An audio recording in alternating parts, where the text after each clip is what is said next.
programang ito ay rated SPG. Striktong patnubay at gabay ng magulang ang kailangan. Maaaring may masiselang tema, lengguwahe, karahasan, sexual, horror o droga na hindi angkop sa mga bata. Si Doc Carlos, tunay na ama ni Zoe. Abangan bukas sa Abot Kamay na Pangarap. Alam na nga lahat-lahat ngayon ni Don Pepe ang lahat ng sekreto na tinatago dito ni Moira at Zoe. At lalo na ang tunay na ama dito ni Zoe na ito palang si Carlos Benetes. At nagulat naman talaga itong si Don Pepe nang marinig niya ang mga pagtatalo mula sa loob. At pinapakinggan lamang dito ni Don Pepe ang pag-uusap dito ni Carlos at Moira at Zoe.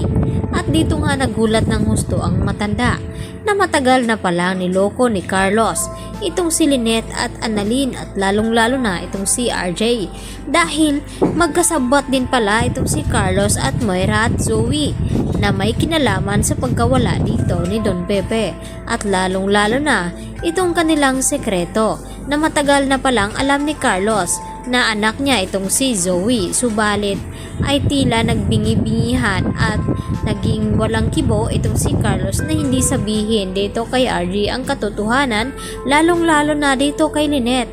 Kaya nagpupursigi itong si Don Pepe na makatakas dito kina Moira nang sa ganon ay masiwalat din ni Don Pepe dito kay Lynette ang buong katotohanan, lalong-lalo na dito kay Annalyn na matagal na pala silang niloko dito ni Carlos. At itong si Carlos wala namang kaalam-alam pagkatapos maibigay ni Lynette ang cellphone na tumawag nga daw itong si Zoe ay dito naman na nagdududa na itong si Lynette lalo na't umaalis ng hating gabi itong si Carlos. At dahil sa pagdududa dito ni Lynette ay hindi naman maiwasan ni Lynette na hindi sundan itong kanyang asawa. Kaya nagpasya ito na palihim na sundan itong si Carlos dahil masama na nga ang kutob dito ni Lynette na baka may alam itong si Carlos kung nasaan naroon itong si Zoe, lalo na nang sabihin ni Zoe na humihingi nga siya ng tulong. At dahil dito, walang kaalam-alam itong si Carlos Benetes na nakasunod pala sa kanya si Lynette. At dito naman nagulat din ng husto itong si Lynette nang marinig niya itong si Carlos na nagtatalo itong si Moira at tinatawag dito ni Zoe na kanyang ama.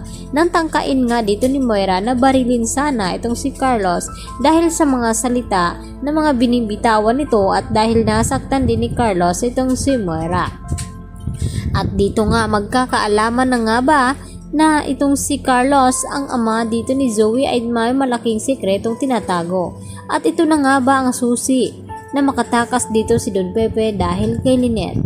At manganganib nga ba ang buhay dito nila Lynette at dito ni Don Pepe, lalo na ngayon na marami nang alam itong si Don Pepe sa lahat-lahat ng sekreto dito ni Moira at Zoe. At mas lalong hihigpitan ni Moira ang pagbabantay dito kay Don Pepe na hindi nga makatakas ito dahil kapag nagkataon ay ibubuking talaga ni Don Pepe na itong si Carlos ang tunay na ama dito ni Zoe. At dahil nakuha na nga nila itong pera, nakapalit sana sa buhay dito ni Don Pepe. Samantala, emosyonal naman na umiiyak itong si Giselle habang kausap itong kanyang pamangkin na si Annalyn tungkol nga dito sa kanyang anak na nawala. At dahil kung buhay pa sana ito ay hindi sana mangyaring malungkot itong si Giselle.